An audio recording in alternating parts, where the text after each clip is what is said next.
मुझे कोई प्यार नहीं करता। मुझे सचमुच में कोई प्यार नहीं करता। मेरे माँ बाप ने भी मुझे मार के घर से बाहर निकाल दिया। वो लोग भी कहते हैं कि मैं मनहूस हूँ। मुझसे कोई प्यार नहीं करता। आप मुझसे प्यार करोगे? नमस्कार, हर हर महादेव। स्वागत करता हूँ आप सभी का आहट एक अनहोनी के चैनल पर एक और भूतिया कहानी के वीडियो में। मैं हूँ धर्मेंद्र और मैं आप लोगों को भूतिया कहानी सुनाता हूँ, आप लोगों को एंटरटेन करता हूँ। दोस्तों, आज की कहानी एक रियल भूतिया ट्रेन से रिलेटेड है। इन द सेंस ट्रेन भूतिया नहीं थी, लेकिन जो हादसा हुआ ये इतना ज़्यादा भयावह हुआ।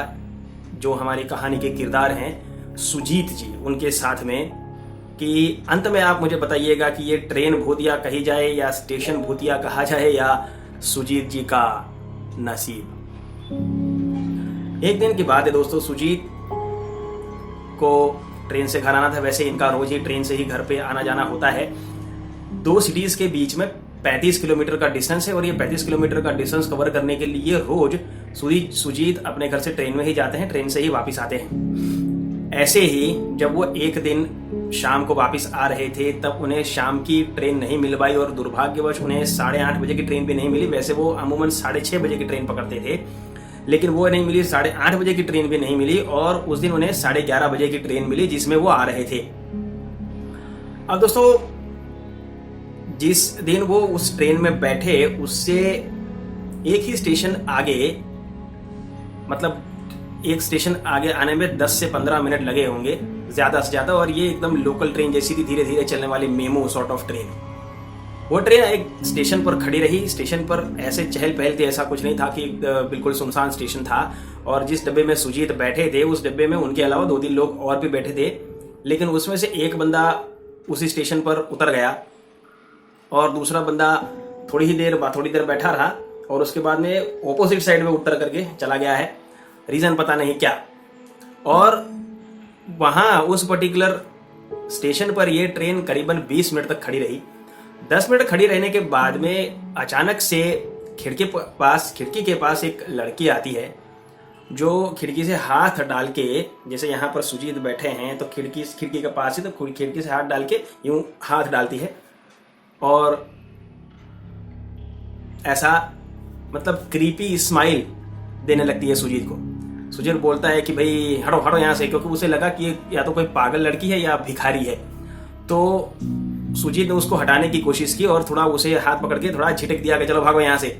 ऐसा करके वो लड़की थोड़ी देर वहां से हट गई और उसके बाद में जैसे ही कुछ देर के बाद में ट्रेन शुरू हुई तो सुजीत ने देखा कि दौड़ के वो डिब्बे में चढ़ गई और ट्रेन शुरू हो चुकी थी। अब डिब्बे में कोई नहीं था सिवाय सुजीत के और उस पागल लड़की के। वो लड़की कुछ देर दूर खड़ी रही और बस यूं घूर करके सुजीत की तरफ देखे, कभी यूं करे फिर यूं चली जाए, फिर अपने बाल आगे लेकर के आए, फिर यूं कर दे, फिर यूं खड़ी रहे। फिर धीरे धीरे करके वो सुजीत के पास आने लगे, ऐसा पाँव घसीटते हुए उसके पास आने लगी। और उसका पेट नहीं निकला था, ना वो प्रेग्नेंट थी, फिर भी जानबूझकर पेट यूं आगे कर लेती यूं और फिर यूं करके चलती। ये जो सुजीत ने बताया है मैं वही आपको बता रहा हूं। धीरे धीरे सुजीत के पास आकर के बोलती है कि क्या मैं अच्छी लगती हूं? क्या मेरा चेहरा अच्छा है? मेरा चेहरा बुरा है क्या? क्या मुझे प्यार नहीं करना चाहिए? आप मुझसे प्यार करते हैं? मुझसे कोई प्यार नहीं करता। ऐसा कह के, जैसा एकदम इमोशनल होकर के जैसे उसकी आंख से आंसू निकलने वाले हो, उस तरीके से, मुझे कोई प्यार नहीं करता। मुझे सचमुच में कोई प्यार नहीं करता। मेरे माँ बाप ने भी मुझे मार के घर से बाहर निकाल दिया। वो लोग भी कहते हैं कि मैं मनहूस हूँ। मुझसे कोई प्यार नहीं करता। आप मुझसे प्यार करोगे? आप अच्छे हो, आप मुझे अच्छे लगे, आप मुझसे प्यार करोगे ना? आप तो अच्छे हो, आप तो प्यार करोगे।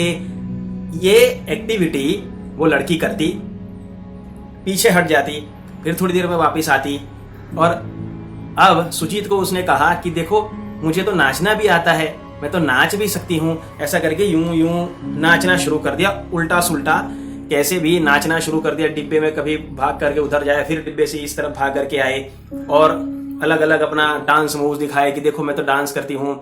ऐसा कहते थोड़ा थोड़ा गुनगुनाने लगी।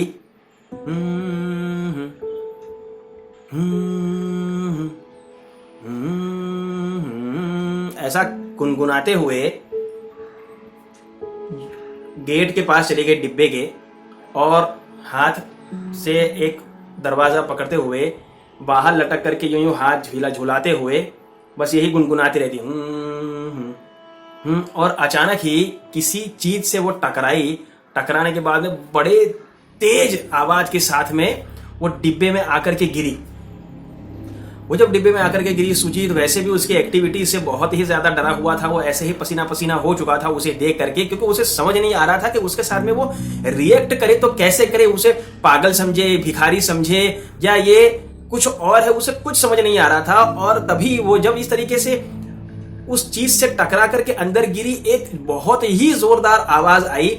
सुजीत बिल्कुल ही ज्यादा डर गए और उठ करके उसके पास गए हैं तो उन्होंने देखा कि उसका चेहरा बिल्कुल से डिफॉर्म हो चुका था, एकदम विकृति हो गई थी। और वो इसके लिए क्योंकि वो जिस चीज से टकराई थी वो बहुत ही खतरनाक तेज टक्कर थी, जिसकी वजह से उसका चेहरा विकृत हो चुका था, बहुत ज्यादा खून निकल रहा था। और सुजीत ने उसे हाथ लगाया, उसे देखा तो उसे पता चल गया कि लड़की मर चुकी है। ये कंडीशन देखने के बाद में सुजीत बहुत ज्यादा बहुत ही ज्यादा डर गया और उसे ऐसा लगने लगा कि अगर उसने पुलिस को फोन लगाया तो पुलिस भी उसी के ऊपर शक करेगी।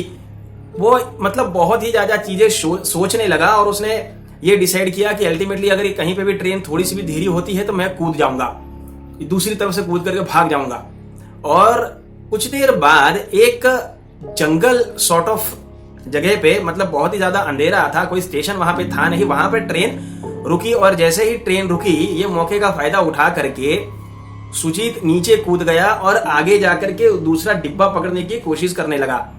जैसे ही वो नीचे उतरा है और डिब्बा पकड़ने के लिए आगे की तरफ भागा है, ट्रेन तुरंत ही चल पड़ी है और तुरंत ही ट्रेन ने रफ्तार पकड़ ली। सुजीत मेहनत करने के बावजूद भी दूसरे डिब्बे में चढ़ नहीं पाया। अब सोचिए, रात का सन्नाटा है, रेलवे लाइन पर आप अकेले हैं, आपके आसपास सिर्फ जंगली झाड़ियां दिखाई दे रही हैं, आगे की तरफ कुछ लाइट नहीं है, पीछे की तरफ कोई लाइट नहीं है, सिर्फ चांदनी रात में आपको पटरी दिखाई दे रही है, थोड़ी थोड़ी धुंधली धुंधली चमकती हुई। और आप एक ऐसे इंसिडेंट से बच करके नीचे कूदे हैं। अब आपकी मानसिक स्थिति क्या होगी? सुजीत ने जिस तरफ उसे जाना था उस तरफ पटरियों के ऊपर ही दौड़ लगाई है, तेजी से भागना शुरू किया है। यह नहीं पता चल रहा था कि मैं कितना दूर हूं, कितनी दूर स्टेशन है, आगे कोई बस्ती है या नहीं है, आगे क्या है, कुछ नहीं पता है। बस एक अंधी दौड़ लगाई है, सिर्फ एक अंधी दौड़ और कुछ नहीं। भागते जा रहा है, भागते जा रहा है, भागते जा रहा है। तभी क्या देखता है, दूर वहां पर दूर उसे एक झलक दिखाई दे रही है। किसकी है वो झलक? कौन है जो सुजीत का इंतजार कर रही है? सारी चीजें आपको पता चलेंगी अगले भाग में। आहट एक अनहोनी की चैनल पर भूतिया कहानियों का सिलसिला चलता रहेगा। आपसे मुलाकात होगी इस कहानी के अगले पार्ट के साथ में कल।